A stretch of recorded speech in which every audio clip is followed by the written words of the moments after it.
వందే గురుపరంపరాం శృతిస్మృతిపురాణానాం ఆలయం కరుణాలయం నమామి భగవత్పాదశంకరం లోకశంకరం నారాయణం నమస్కృత్య నరం చైవ నరోత్తమం దేవీం సరస్వతీం వ్యాసం తతో జయముదీరయేత్. 4వ శ్లోకం చూడాలి మనం. దుర్యోధనుడు ద్రోణాచార్యుడిని దగ్గరికి వెళ్ళి ఈ విధంగా మాట్లాడుతున్నాడు. 3రోజు చూసాము. పశ్యేతాం పాండుపుత్రాణం ఆచార్య మహతీం చము వ్యూఢాం ద్రుపదపుత్రేణ తవ శిష్యేణ ధీమత. నీ శిష్యుడైనటువంటి ధీమంతుడైనటువంటి దృష్టద్యుమ్నుడు అంటే ద్రుపదపుత్రుడి చేత రచింపబడినటువంటి వ్యూహంలో ఉన్నటువంటి ఈ గొప్పదైన పాండవుల యొక్క సైన్యమును చూడు అని ఆచార్యుడిని ఆదేశిస్తున్నాడు. నెక్స్ట్ చదువుదాము. అత్ర శూరా మహేశ్వాసాః భీమార్జున సమాయుధి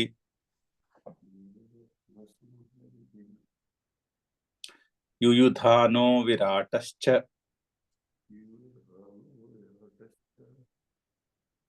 ద్రుపదశ్చ మహారథః దృష్టకేతుశ్చేకితానః కాశీరాజశ్చ వీర్యవాన్ పురుజిత్ కుంతి భోజశ్చ శైబ్యశ్చ నరపుంగవః యుధామన్యుశ్చ విక్రాంతః ఉత్తమౌజశ్చ వీర్యవాన్ సౌభద్రో ద్రౌపదేయాశ్చ సర్వ ఏవ మహారథాః. సో పాండవుల సైన్యంలో ఉన్నట్టు గొప్ప గొప్ప మహారథుల పేర్లు వాళ్ళని చూపించి వాళ్ళ గురించి ఆయనకి గుర్తు చేస్తున్నాడు అనమాట ఆచార్యునికి. సో అత్ర అంటే అక్కడ ఆ పాండవుల సైన్యంలో శూరాహ మహేశ్వాసాహ. శూరాహ అంటే శూరులైనటువంటి వారు. ఇందులో దాన్ని ఏమంటారు, అన్వయం చాలా తేలిక. అన్ని ఎదురుకుండా కనిపిస్తున్నటువంటి మహారథుల యొక్క పేర్లే వరుసగా. సో ఇందులో పెద్ద అన్వయము చేసుకుందుకేం లేదు. వరుసగా అదే ఆ శ్లోకంలో ఉన్న వరుసలోనే పదాలు చదువుకోవచ్చు. అవన్నీ అవతల సైన్యంలో ఉన్నటువంటి వీరుల యొక్క పేర్లు ప్లస్ ఒక్కొక్కసారి ఆ వీరులకు ఉన్నటువంటి విశేషణాలు. సో అక్కడ ఉన్నటువంటి సైన్యం ఎటువంటి వాళ్ళు? శూరాహ అంటే శూరులు, మంచి శూరత్వం కలిగిన వారు. మహేశ్వాసాహ, మహేశ్వాసాహ అంటే బాగా ధనస్సులు బాణాలతో బాగా యుద్ధాలు చేయగలిగినటువంటి వాళ్ళని అర్థం. మహా ప్లస్ ఇశ్వాస అంటే బాణాలతో బాగా యుద్ధము చేయగలిగినటువంటి సైన్యము. ఇంకా ఎటువంటి సైన్యము? భీమార్జున సమాయుధి. యుధి అంటే యుద్ధమునందు, సప్తమి విభక్తి. యుద్ధమునందు భీమార్జున సమాహ, యుద్ధమునందు భీమార్జునులతో సమమైనటువంటి వారు. యాక్చువల్లీ అక్కడ ఉన్నటువంటి వాళ్ళల్లో కేపబిలిటీని బట్టి ర్యాంక్ చేస్తే భీముడు అర్జునుడు మోస్ట్ కేపబుల్ యోధులు సైన్యంలో ఉన్నటువంటి వాళ్ళు, అటు ఇటు కూడా. సో అందుకని భీమార్జున సమాయుధి అంటే భీముడు అర్జునుడితో సమ ఉజ్జీలు, పోలినటువంటి వాళ్ళు. అటువంటి మహారథులు చాలా మంది అక్కడ ఎదురుకుండా పాండవుల సైన్యంలో ఉన్నారు. అంటే చాలా పేర్లు ఉంటాయి. ఎందుకంటే ప్రాక్టికల్లీ దేశంలో ఉన్న వాళ్ళందరూ కూడా ఐదర్ కౌరవుల పక్షాన్ని కానీ లేదా పాండవుల పక్షాన్ని కానీ చేసే ఉన్నారు ఆ యుద్ధంలో. ఎవరో ఒకళ్ళో ఇద్దరో ఎక్సెప్షన్స్ ఉండొచ్చు. బట్ ప్రాక్టికల్లీ దేశంలో ఉన్న రాజులందరూ అక్కడ చేరారు. కొంతమంది కౌరవుల పక్షాన్ని, కొంతమంది పాండవుల పక్షాన్ని చేరారు. ఎవరెవరు ఉన్నారో పేర్లు చెప్తున్నాడు. యుయుధాన. యుయుధాన అంటే అతను ఆ సాత్యకి. సాత్యకి అని యాదవుల వంశంలో ఉన్నటువంటి వాడు. అరే ఇది వెళ్ళిపోయింది ఇక్కడ.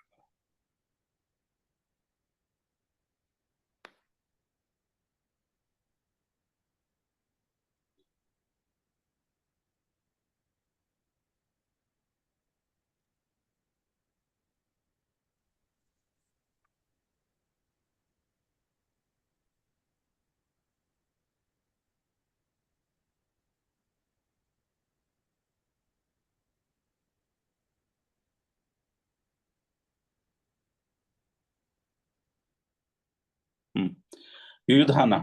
యుయుధాన అంటే సాత్యకి యాదవుల వంశంలో ఒక యోధుడు. ఇంపార్టెంట్ క్యారెక్టరే, ఎందుకంటే ఐ థింక్ యుద్ధం తర్వాత మిగిలిన వాళ్ళల్లో ఇతను ఒకడు. పాండవుల వైపు నుంచి చనిపోకుండా మిగిలిన వాళ్ళలో ఒకడు ఈ యుయుధాన సాత్యకి. తర్వాత విరాటరాజు. విరాటరాజు మరి అర్జునుడికి వియంకుడు విరాట పర్వం నుంచి. సో విరాటరాజు. ద్రుపదుడు. తర్వాత వీళ్ళందరూ మహారథ. ఆ ద్రుపదుడు మహారథుడు. సో ఈ రథులలో రథుడు అంటే రథం ఎక్కి యుద్ధం చేయగలిగినటువంటి వాడు. సో ఆర్మీలో ఉండే కేటగిరీస్ లో వీళ్ళు మోస్ట్ కేపబుల్. కాలినడకన కాళ్ళ మీద నుంచి యుద్ధం చేసేవాళ్ళు, రథముల మీద నుంచుని యుద్ధం చేసేవాళ్ళు. ఈ రథముల మీద నుంచుని యుద్ధం చేసేవాళ్ళు మోస్ట్ కేపబుల్ వారియర్స్. పైగా అందులోనూ 3 కేటగిరీలు ఉన్నాయనుకుంటా, రథులు, అతిరథులు, మహారథులు అని. So the most capable, most best of the best లో ఇతను ఒకడు మహారథుడు ద్రౌపదుడు. ఇంకా దృష్టకేతు అనే ఇంకొక వీరుడు. చేకితానహ అని మరొక వీరుడు.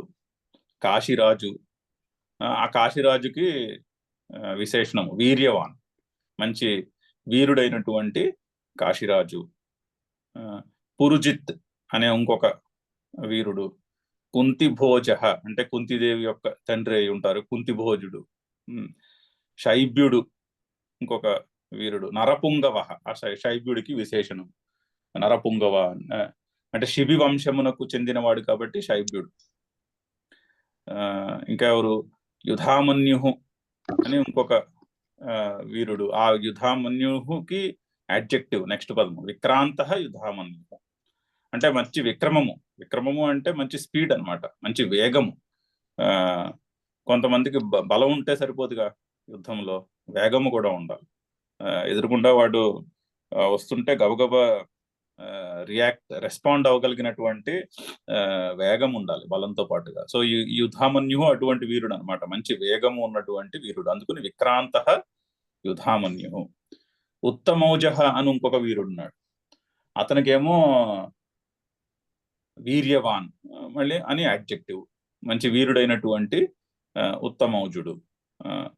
సౌభద్ర నెక్స్ట్ లైన్ లో. సౌభద్ర అంటే అభిమన్యుడు, సుభద్ర యొక్క కుమారుడు కాబట్టి సౌభద్రుడయ్యాడు. అంటే దశరథుని కుమారుడు దాశరథి. ఆదివృద్ధి అంటాం, అంటే ఫస్ట్ లెటర్ వృద్ధి సంధి అవుతుంది, ఫస్ట్ ఉన్న సిలబల్ అంటే దా అవుతుంది అనమాట. సో దశరథుని యొక్క కుమారుడు కాబట్టి దాశరథి అయ్యాడు. లాస్ట్ లో ఆ పోయి కూడా వస్తుంది కొన్ని చోట్ల అలాగా. అందుకనే ఇక్కడ ఇంకో పేరు చూడండి, ఏది శైబ్యుడు అంటే శిబి యొక్క వంశమునకు చెందినవాడు కాబట్టి ఈ అయింది శిబిలో, అది శైబ్యుడు అయ్యాడు. అలాగే సుభద్ర యొక్క కుమారుడు కాబట్టి సౌభద్రుడు అయ్యాడు. ఆదివృద్ధి అంటాం, ఔ అవుతుంది వృద్ధిలో, ఈ అవుతుంది అలాగా.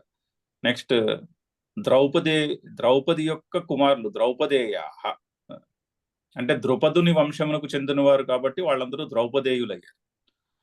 సో ద్రౌపదేయ అంటే ద్రౌపదికి 5 భర్తలతో 5 కుమారులు వాళ్ళు, ప్లస్ అభిమన్యుడు. వీళ్ళందరూ కూడా సర్వే ఏవ మహారథాః. సర్వ ఏవలో సంధి విడగొడితే సర్వే అవుతుంది, సర్వే ప్లస్ ఏవ సర్వ ఏవ అవుతుంది. సో సర్వే ఏవ మహారథాః, వీళ్ళందరూ కూడా మహారథులు. ఎవరు? ఈ అభిమన్యువు, పాండవుల కొడుకులు 5గురుని, ద్రౌపది యొక్క కుమారులు 5గురు, వీళ్ళందరూ కూడా మహారథులు. వీళ్ళందరూ కూడా ఎదురుకుండా సైన్యంలో ఉన్నారు. అది చాలా సింపుల్ 3 శ్లోకాలు పేర్లతో ఇంకొకసారి చదివేద్దాము. అత్ర శూరా మహేశ్వాసాః భీమార్జున సమాయుధి యుయుధానో విరాటశ్చ ద్రుపదశ్చ మహారథః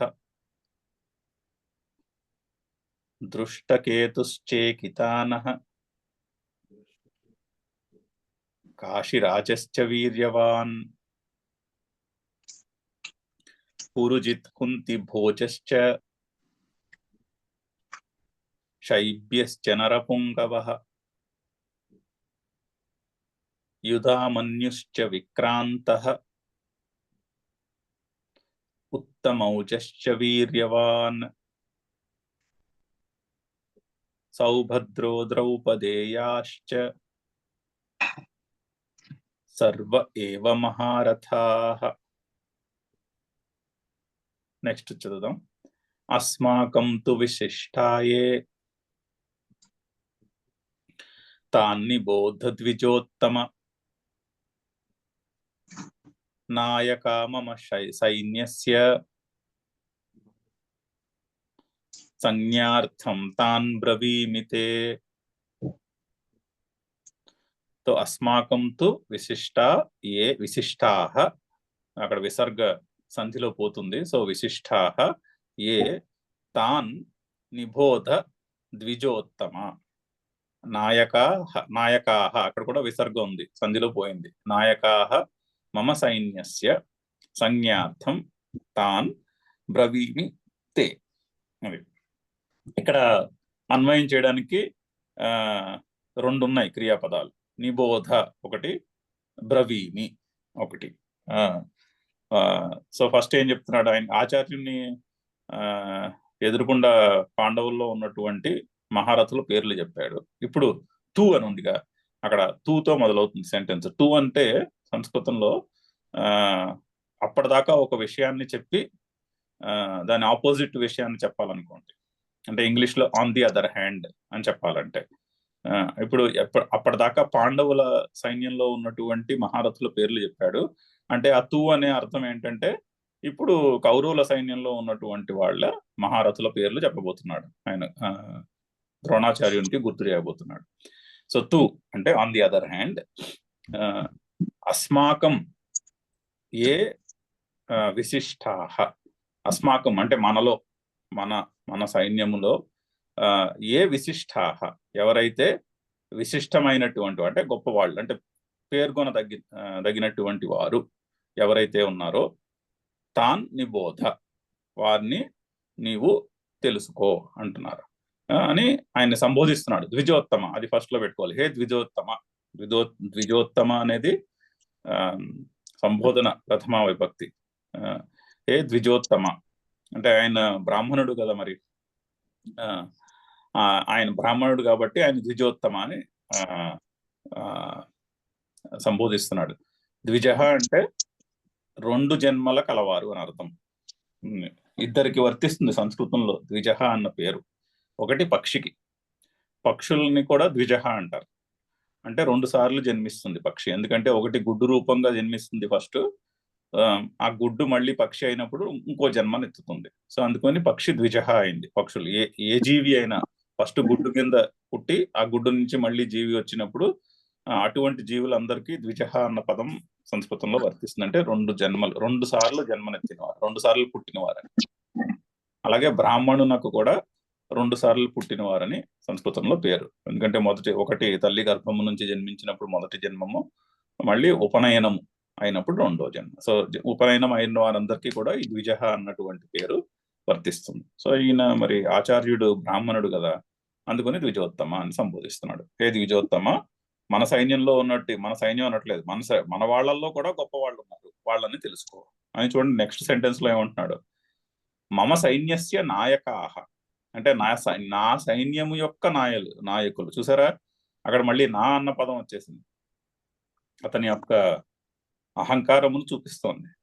ఇప్పటిదాకా అంటే మన సైన్యము అనొచ్చు కదా ఆచార్యుని దగ్గరికి వెళ్ళినప్పుడు, అనట్లేదు. నా సైన్యం యొక్క నాయకులు తే సంజ్ఞార్థం తాన్ బ్రవీమి. నీకు గుర్తు వచ్చుట కొరకు, నీకు గుర్తు వచ్చుట కొరకు వాళ్ళని నేను ఒక్కొక్కరిని పేరు చెప్పి లెక్క పెడతాను అంటున్నాడు. అంటే ఆచార్యునికి ఇండైరెక్ట్ గా చిన్న ఇది కూడా అనమాట, వార్నింగ్ టైప్ కూడా. అంటే వాళ్ళ సైడే మహారథులు ఉంటారు అనుకుంటున్నామేమో, మన సైడ్ కూడా ఉన్నారు, వీళ్ళందరి చేత జాగ్రత్తగా యుద్ధం చేసి నెగ్గిపించాలి అని ఇండైరెక్ట్ గా చెప్పడం. నా సైన్యం యొక్క అని, పైగా నా సైన్యము అంటున్నాడు. నా సైన్యము యొక్క నా సైన్యంలో ఉన్నటువంటి నాయకుల, పెద్ద పెద్ద నాయకుల పేర్లు, అంటే గొప్ప గొప్ప సేనా నాయకుల యొక్క పేర్లు నీకు చెప్తాను, తెలుసుకో అంటున్నాడు. చదువుదాం ఇంకొకసారి శ్లోకం. అస్మాకం తు విశిష్టాయే తాన్ని బోధ ద్విజోత్తమ నాయకా మమ సైన్యస్య సంజ్ఞార్థం తాన్ బ్రవీమితే.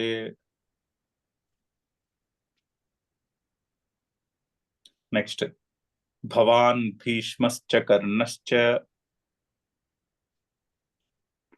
కృపశ్చ సమితింజయః అశ్వత్థామా వికర్ణశ్చ సౌమదత్తిర్జయద్రథః. అంటే కౌరవుల సైన్యంలో ఉన్నటువంటి మహారథుల పేర్లు చెప్తున్నాడు, గొప్ప గొప్ప యోధుల పేర్లు చెప్తున్నాడు. భవాన్ అంటే మీరు. చూడండి, ఒక్కొక్కసారి ఏమో నువ్వు అంటున్నాడు, ఒక్కొక్కసారి ఏమో మీరు అంటున్నాడు. అంటే మాటలో మారిపోతూ ఉంటుంది మాట గడిగడికి. భవాన్ అంటే మీరు, భీష్మ భీష్ముడు, కర్ణ కర్ణుడు. మళ్ళీ ఇక్కడ మళ్ళీ పార్షియాలిటీ, ఆ రోజు కర్ణుడు లేడు అక్కడ యుద్ధంలో, ఆయన వాకౌట్ చేసేసాడు యుద్ధం నుంచి. భీష్ముడు సేనా నాయకుడుగా ఉన్నంత కాలం కర్ణుడు రాడనుకుంటా. భీష్ముడు గాయపడిపోయి బయటకు వచ్చేసిన తర్వాత యుద్ధం నుంచి అప్పుడు వస్తాడు కర్ణుడు. కానీ కర్ణుడు పేరు చెప్పుకుంటున్నాడు.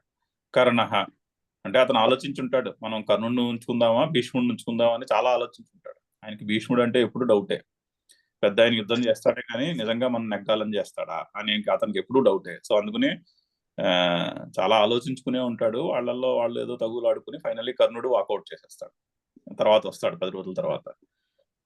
అలాగే సమితింజయ అంటే అది విశేషణం.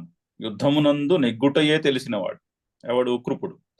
యుద్ధమునందు అతనే, అంటే అప్పటిదాకా ఆయన చేసిన యుద్ధాల్లో ఎప్పుడు ఓడిపోలేదు. అటువంటి యోధుడు అయినటువంటి కృపుడు. అశ్వత్థామ వికర్ణ చ సౌమదత్తి అని ఒకతను, తర్వాత జయద్రథ అనే ఇంకొకతను. వీళ్ళు కౌరవుల సైన్యంలో ఉన్నటువంటి గొప్ప గొప్ప యోధులు. అది శ్లోకం యొక్క అర్థం. సింపుల్ శ్లోకమే, అక్కడ ఇంకా వేరేగా మనం అన్వయం చేయాల్సింది ఏం లేదు. ఒకసారి చదివేద్దాం. భవాన్ భీష్మశ్చ కర్ణశ్చ కృపశ్చ సమితింజయః అశ్వత్థామా వికర్ణశ్చ సౌమదత్తిర్జయద్రథః. 9వ శ్లోకం చూద్దాం. అన్యే చ బహవః శూరాః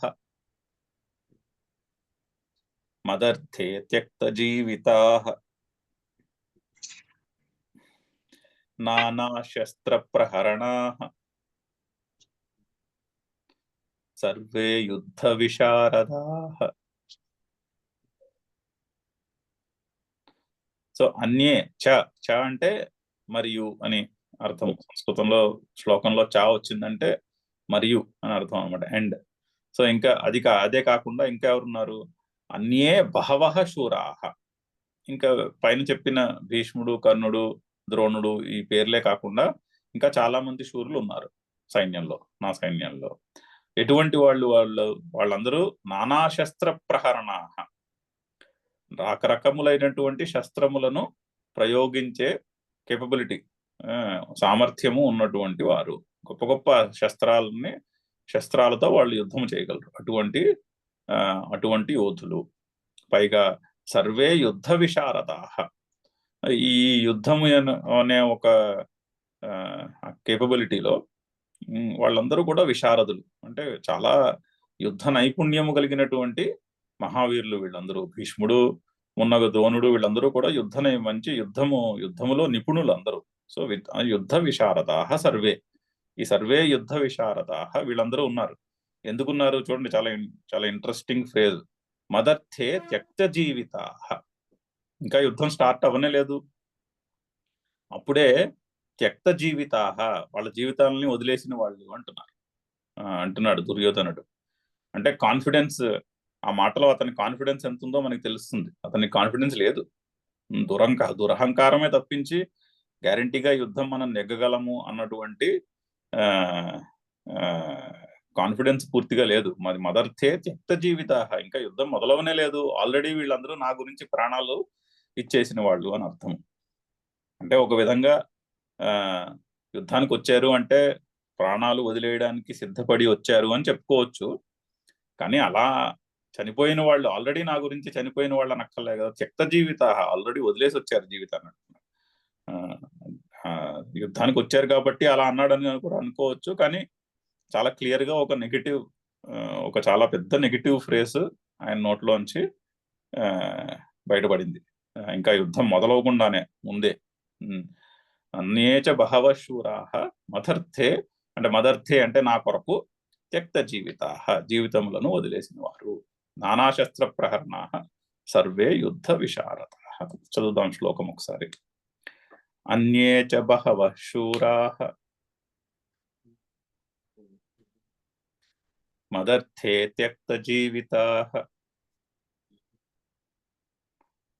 నానాశస్త్ర ప్రహరణాహ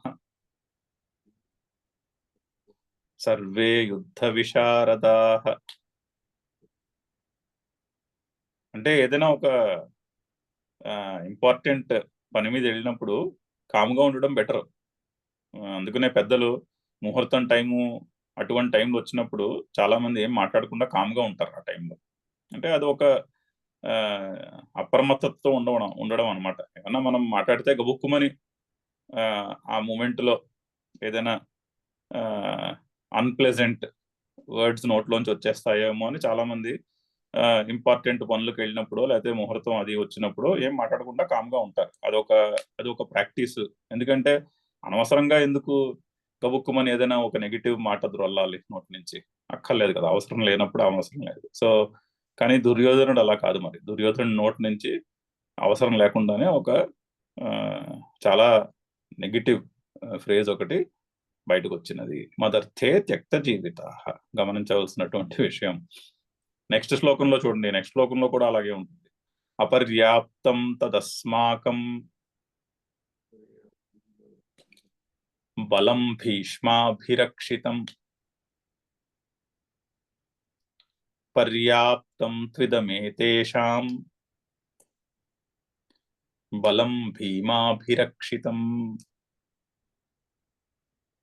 సో వీళ్ళ సైన్యము అస్మాకం బలం భీష్మాభిరక్షితం, మన సైన్యము భీష్ముడి చేత కాపాడబడుతున్నది. ఇక్కడ ఎక్నాలెడ్జ్ చేస్తున్నాడు భీష్ముడు సేనానాయకుడు. ఆ రోజు అవతల వాళ్ళకి సేనానాయకుడు యాక్చువల్లీ భీముడు కాదు, సేనానాయకుడు దృష్టద్యుమ్నుడు. కానీ ఆ పాండవుల సైన్యంలో అందరికంటే బలమైనటువంటి యోధుడు భీముడు.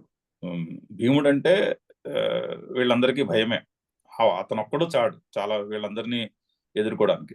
సో అందుకని భీముడి చేత కాపాడబడుతున్నటువంటి ఇదం ఏతేషాం బలం, ఎదురుకుండా ఉన్నటువంటి వాళ్ళ బలము సైన్యము భీమాభిరక్షితం. అది. కానీ అక్కడ ముందు చూడండి, ఆ రెండు సైన్యాలకి ఇంకొక విశేషణం ఉంది. కౌరవుల సైన్యాన్ని అపర్యాప్తం అంటున్నాడు, పాండవుల సైన్యాన్ని పర్యాప్తం అంటున్నారు. సో పర్యాప్తం అపర్యాప్తం రెండు ఆపోజిట్ వర్డ్స్. సో అయితే రెండు అర్థాలు చెప్పొచ్చు ఈ పర్యాప్తం పదం. నాకు పర్యాప్తం అంటే లిమిటెడ్ అని, అంటే చూడ్డానికి వీళ్ళ సైడ్ 11 అక్షౌహిణీలు, వాళ్ళ సైడ్ 7 కదా. సో అందుకని చూడ్డానికి కౌరవుల సైన్యము అన్లిమిటెడ్, అపర్యాప్తము, పాండవుల సైన్యము పర్యాప్తం, లిమిటెడ్. పర్యాప్తం అంటే ఎండ్ కనిపిస్తున్నదని, లిమిటెడ్. ఇంకొక విధంగా అర్థం చేసుకోవచ్చు. యుద్ధం నెగ్గడానికి వాళ్ళకి ఈ పవర్ చాలు. పర్యాప్తం అంటే యుద్ధం నెగ్గడానికి పాండవుల దగ్గర ఉన్నటువంటి శక్తి సామర్థ్యాలు సరిపోతాయి, కానీ మన దగ్గర ఉన్నటువంటి శక్తి సామర్థ్యాలు సరిపోవు. అపర్యాప్తం అస్మాకం తదస్మాకం. సో మన దగ్గర ఉన్నటువంటి సైన్యము చూడ్డానికి పెద్దదైన యుద్ధము నెగ్గేందుకు సామర్థ్యత సరిపోదు. అవతల వాళ్ళ సైన్యము చూడ్డానికి లిమిటెడ్ గా కనిపిస్తున్న వాళ్ళకి ఆ లిమిటెడ్ కేపబిలిటీ యుద్ధం నెగ్గటకు సరిపోతుంది అనే అర్థంలో కూడా ఈ అపర్యాప్తం పర్యాప్తం పదాలని మనం అలా కూడా అర్థం చేసుకోవచ్చు, 2 రకాలుగానే అర్థం చేసుకోవచ్చు. సో ఇక్కడ కూడా నెగిటివ్ సెంటిమెంట్ ఒకటి ఉంది. ఎందుకంటే అతనికి భీష్ముడు, ద్రోణుడు వీళ్ళందరూ ఎక్కడ పార్షియాలిటీ చూపిస్తారో అన్నటువంటి ఒక భయం ఉంది మనస్సులో. వీళ్ళ నా సైడ్ అయితే యుద్ధం చేస్తున్నారు, కానీ అతనికి పూర్తి కాన్ఫిడెన్స్ లేదు వాళ్ళ మీద. వీళ్ళు యుద్ధం అయితే చేస్తున్నారు, కానీ వీళ్ళకి మనసులో ఎక్కడో పాండవుల మీద పార్షియాలిటీ ఉన్నది అన్నటువంటి ఒక శంక ఉన్నది. ఎస్పెషల్లీ భీష్ముడు శంక అయితే మనసులో ఉన్నది అతనికి. సో అందుకని అటువంటి భావన మనకి ఈ సామర్థ్యము సరిపోతుందో లేదో అని ద్రోణుడికి గుర్తు చేస్తున్నాడు. ఇండైరెక్ట్ గా ద్రోణుడికి అతని కర్తవ్యం గుర్తు చేస్తున్నాడు అనమాట. ద్రోణుడి యొక్క కర్తవ్యం, నువ్వు ఏం చేసినా సరే మన దగ్గర కూడా వీళ్ళందరూ ఉన్నారు, నువ్వు జాగ్రత్తగా వీళ్ళందరి చేత యుద్ధం చేయించి నెగ్గిపించాలి అని ఇండైరెక్ట్ గా ఆచార్యునికి అతని కర్తవ్యాన్ని గుర్తు చేయడము, అక్కడ యుద్ధంలో అతను చేయాల్సిన పని గుర్తు చేయడము, 2 మనసులో ఉన్నటువంటి నెగిటివ్ సెంటిమెంట్ చెప్పకనే అనుకోకుండానే బయటపడుతోంది నోట్లోంచి. చదువుదాం ఒకసారి శ్లోకము. అపర్యాప్తం తదస్మాకం బలం భీష్మాభిరక్షితం పర్యాప్తం త్విదమేతేషాం బలం భీమాభిరక్షితం. ఇక్కడతో ఈ శ్లోకం ఆపి మనము భాష్యానికి వెళ్దాం, సంబంధ భాష్యం చూద్దాం. ఇంకా మనం శంకర్ల ఇంట్రడక్షన్ లో జస్ట్ స్టార్ట్ అయ్యాం మొన్న. సో మొదటి పెద్ద వాక్యంలో సగం చూసాం. అంటే ద్వివిధోహి వేదోక్తో ధర్మ అది చూసాం. ప్రవృత్తి లక్షణశ్చ నివృత్తి లక్షణ, 2 రకములైనటువంటి ధర్మము అంటే జీవుడికి ఈశ్వరునికి ఉన్నటువంటి సంబంధము, కనెక్షన్ వయా ధర్మ అంటే అని చెప్పుకున్నాము. ధర్మం అనగా ధరతీతి ధర్మ, ధరించున్నది అంటే ఈ జగత్తును ధరించున్నది. అక్కడ చెప్తున్నారుగా జగత స్థితి కారణం, జగత్తునికి స్థితి కారణమైనటువంటి ధర్మము 2 రకములుగా వేదంలో చెప్పబడినది. పైగా ప్రాణినాం సాక్షాత్ అభ్యుదయ నిశ్రేయస హేతువు, జీవులకు అభ్యుదయం అంటే మెటీరియల్ ప్రోగ్రెస్, ఐదర్ ఇహ లేక పర, ఇక్కడ కానీ స్వర్గంలో కానీ పరలోకంలో కానీ అభ్యుదయముకి సాక్షాత్ కారణం ధర్మ అంటే ప్రవృత్తి లక్షణ ధర్మము. అలాగే నిశ్రేయస్సు మోక్షము అంటే దుఃఖము యొక్క పూర్తిగా నిర్మూలింపబడుతా, దానికి హేతువు నివృత్తి లక్షణము. ఇటువంటి ధర్మము 2 రకాలైతే ధర్మం ఏదైతే ఉందో అది బ్రాహ్మణులు మొదలగు వారిచే వర్ణములు వారి వారి ఆశ్రమములను బట్టి అనుష్ఠింప తగినది. ఎందుకంటే ఆ ధర్మము అనుష్ఠించే వారి మనస్సులో ఉంటుంది. సో వర్ణాశ్రమ పద్ధతిని బట్టి అంటే అదొక కన్స్ట్రక్ట్. వర్ణము అంటే సామాజిక వ్యవస్థ, ఆశ్రమము అంటే వైయక్తికమైనటువంటి వ్యవస్థ, లైఫ్ స్టేజ్.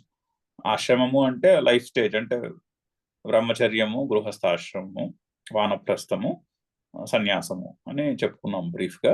వర్ణము అంటే జ్ఞానము, ఆలోచించుట, వీటి మీద ఇంట్రెస్ట్ ఉన్న వాళ్ళు బ్రాహ్మలు, అందరికీ నేర్పించుట, వేదమును నేర్చుకొనుట, అందరికీ నేర్పించుట, ఇటువంటి ఇంట్రెస్ట్ ఉన్న వాళ్ళు బ్రాహ్మణులు. అడ్మినిస్ట్రేషన్ చేసేవాళ్ళు క్షత్రియులు, బిజినెస్ మెన్ అంటే డబ్బును హెచ్చు చేసేవాళ్ళు, సమాజానికి చాలా అవసరం కదా డబ్బు. సో డబ్బును సంపాదించి పెట్టేవాళ్ళు, వైశ్యులు. ఇవన్నీ అక్కర్లేదు, ఏదో ఒకటి నాకు 3 పూట్ల భోజనం వస్తే చాలు, దానికి ఏ పని చేయాలంటే అది చేస్తాను అనుకునేవాళ్ళు శూద్రులు. అటువంటి సామాజిక వ్యవస్థ, మళ్ళీ వైయక్తికమైనటువంటి వ్యవస్థ, ఆ రెండింటిని వర్ణాశ్రమ పద్ధతి అంటారు, దాన్ని వ్యవస్థ అంటారు. అది ఈ వర్ణాశ్రమ వ్యవస్థలో ఎవరెవరి వర్ణము ఆశ్రమమును బట్టి ఈ 2 ధర్మాల్లో ఏదో ఒకటి ఆచరిస్తూ ఉండాలి, అది భావము. దాన్ని దీర్ఘేణ కాలేన అనుష్ఠాతృణాం కామోద్భవాత్. చాలా కాలము అనుష్ఠానం చేయగా చేయగా కామము పుడుతుంది, అది చేయగా చేయగా అందు మీద ఇంట్రెస్ట్ కలిగి అందు మీద కోరిక కలుగుతుంది. ఆ కోరిక వల్ల ఏమవుతుంది, హీయమాన వివేక విజ్ఞాన హేతుకేన వివేకము నశిస్తుంది కోరిక వచ్చినప్పుడు. అంటే ఒక ఫర్ ఎగ్జాంపుల్ పౌరోహిత్యం చేసే ధర్మంలో ఉన్నవాడికి పౌరోహిత్యం చేయగా చేయగా ఇంకొంచెం డబ్బు సంపాదిస్తే బాగుంటుంది కదా, మనం ఈ పౌరోహిత్యం చేసని కోరిక కలుగుతుంది. అది చాలా కామన్ అండ్ న్యాచురల్ గా కలుగుతుంది ఆ కోరిక. ఆ కోరిక కలిగినప్పుడు వివేక జ్ఞానము నశించిపోతుంది. ఆ నశించిన వివేకము చేత అధర్మం పెరుగుతుంది. ఇది ఏ ప్రొఫెషన్ లో అయినా రావచ్చు. దీర్ఘేణ కాలేన అనుష్ఠానం చేయగా చేయగా, అంటే మీరు పొలిటీషియన్ ఉన్నారు అనుకోండి, వాళ్ళకి కొంత డబ్బు సంపాదించిన తర్వాత ఇంకొంచెం డబ్బు సంపాదించాలనిపిస్తుంది, అప్పుడు లంచాలు అవి తీసుకోవడం మొదలు పెడతారు. అలాగనమాట. అలాగా over a period of time అధర్మము పెరుగుతుంది, ధర్మము సన్నగిల్లుతుంది. అప్పుడు అక్కడ దాకా చదివాము. హీయమాన వివేక విజ్ఞాన హేతుకేన అధర్మేణ అభిభూయమానే ధర్మే, అంటే ధర్మము సన్నగిల్లగా, ప్రవర్ధమానే చ అధర్మే, అధర్మము పెరుగగా ఇప్పుడు ఏం జరుగుతుంది అన్నది చెప్తున్నారు. చదువుదాం అక్కడి నుంచి. జగతః స్థితిం పరిపాలయిషుః సహ ఆదికర్త నారాయణాఖ్యః విష్ణుః భౌమస్య బ్రహ్మణః బ్రాహ్మణత్వస్య రక్షణార్థం దేవక్యాం వసుదేవాత్ అంశేన కిల సంబభూవ. సో జగత్తు యొక్క అధర్మము పెరిగి ధర్మము సన్నగిల్లినప్పుడు ఈ జగత్తు యొక్క స్థితిని పరిపాలయిషు రక్షించదలచిన వాడై, అంటే మళ్ళీ రీఎస్టాబ్లిష్ చేయాలి. అధర్మము పెరిగి ధర్మము తగ్గినప్పుడు మళ్ళీ ఆ బ్యాలెన్స్ ని మళ్ళీ తిరిగి తీసుకురావాలి.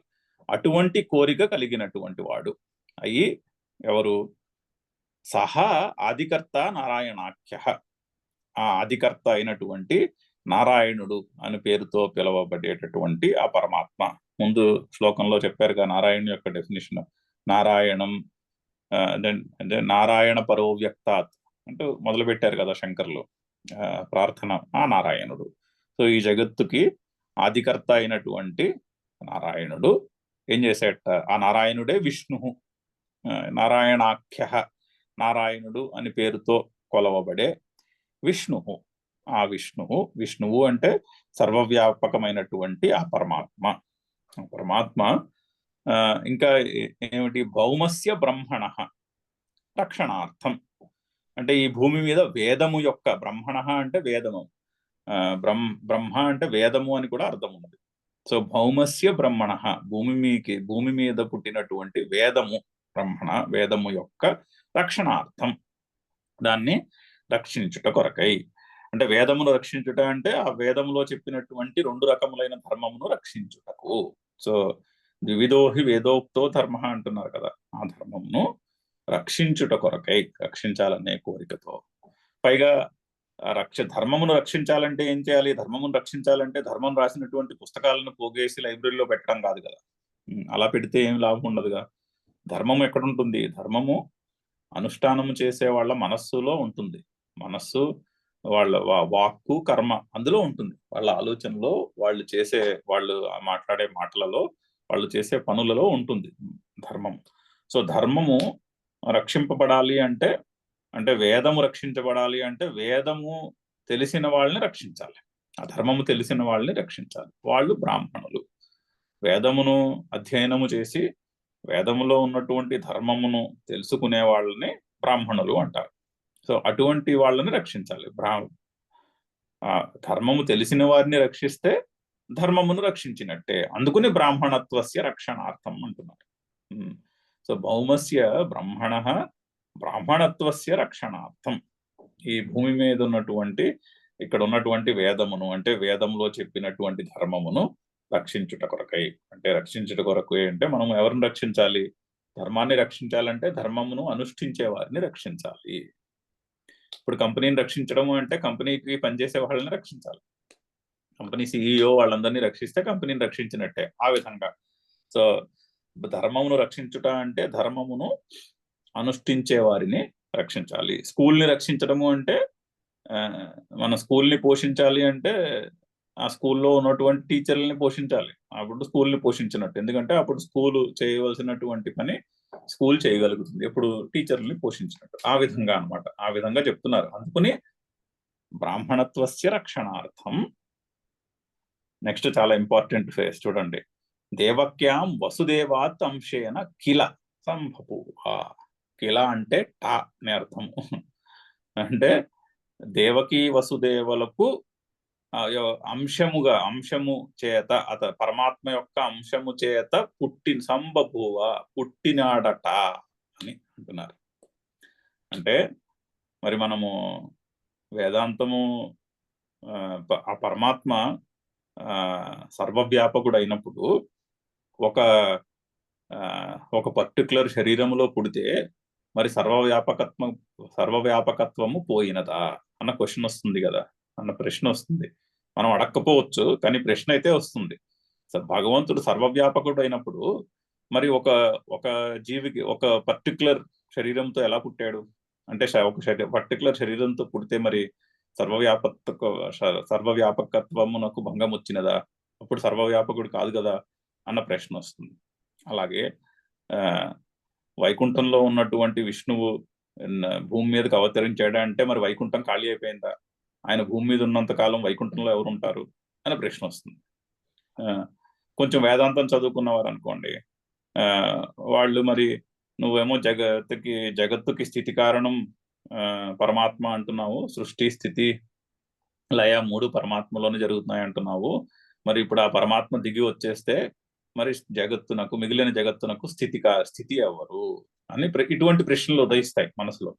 అటువంటి ప్రశ్నలకు ఆయన సమాధానంగా అక్కడ కిలా అని చెప్తున్నారు. అంటే పుట్టినట్టుగా అనిపిస్తున్నాడు అని అర్థము. పుట్టాడటగా అంటున్నారు. సో అది పైగా అంశేన అంటే పరమాత్మ యొక్క విభూతి. అటువంటి గురువులు, జగద్గురువులు పుట్టినప్పుడు అది ఆ పరమాత్మ యొక్క విభూతి. అంతేనే గాని పరమాత్మ తన స్థానాన్ని వదిలేసి వచ్చినట్టుగా మనము అటువంటి డౌట్ ఏం పెట్టుకోక్కర్లేదు మనసులో. ఆ పరమాత్మ యొక్క మహిమ ఇటువంటి గురువుల కింద, ఇప్పుడు గురుదేవులు అటువంటి వారి కింద ఈ కాలంలో, ఆ రోజుల్లో శ్రీకృష్ణుడు అటువంటి వారి కింద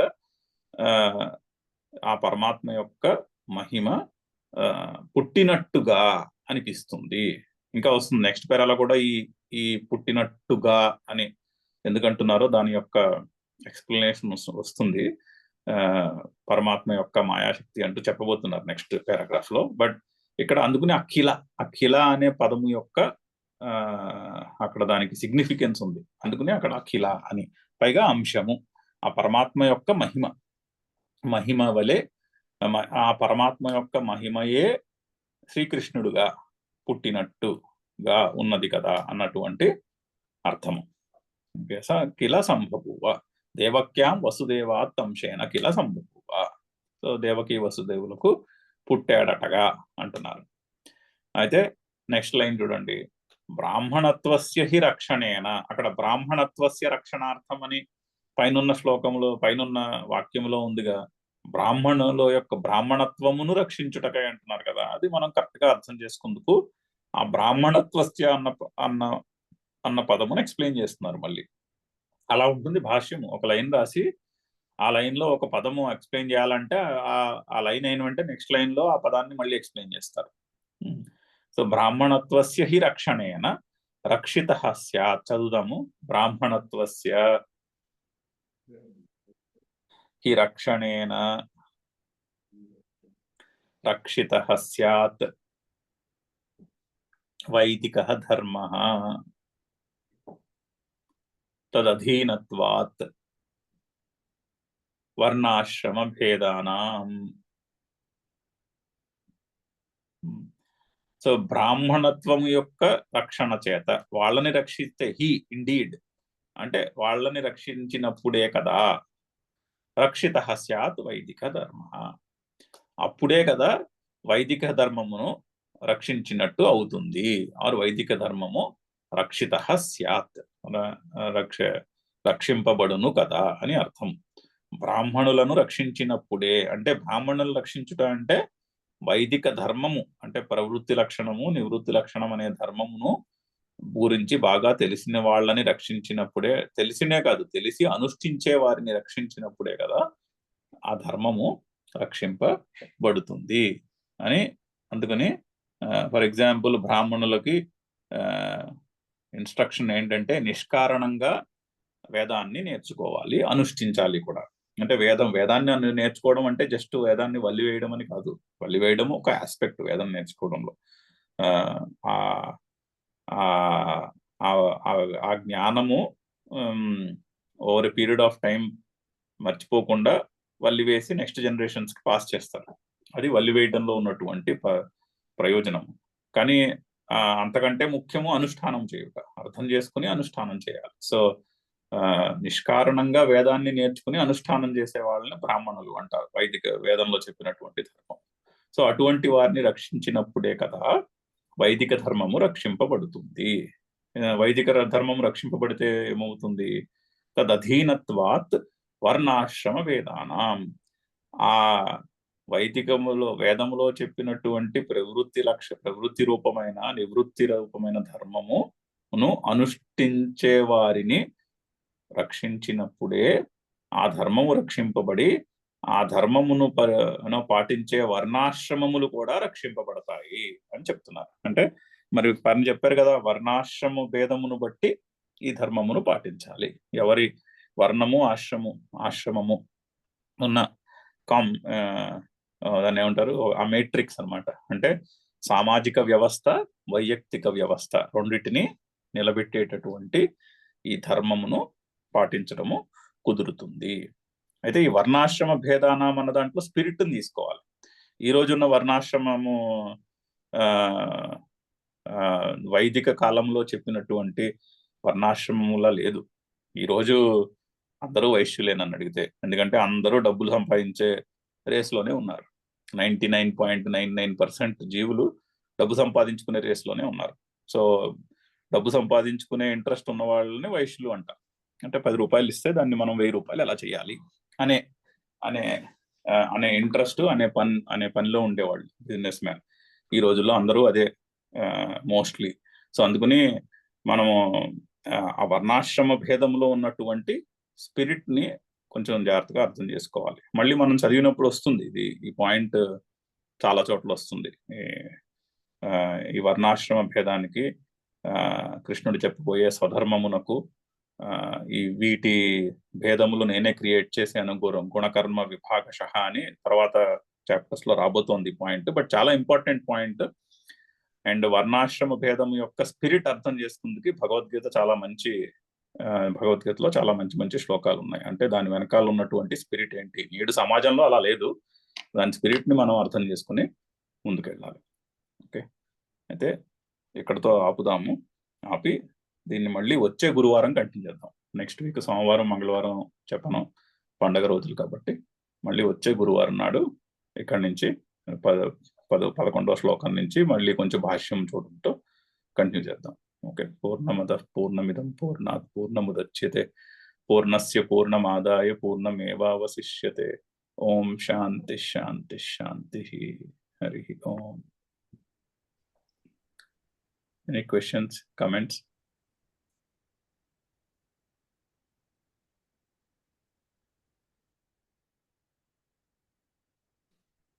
సరే అయితే కట్టేస్తున్నాను మీటింగ్.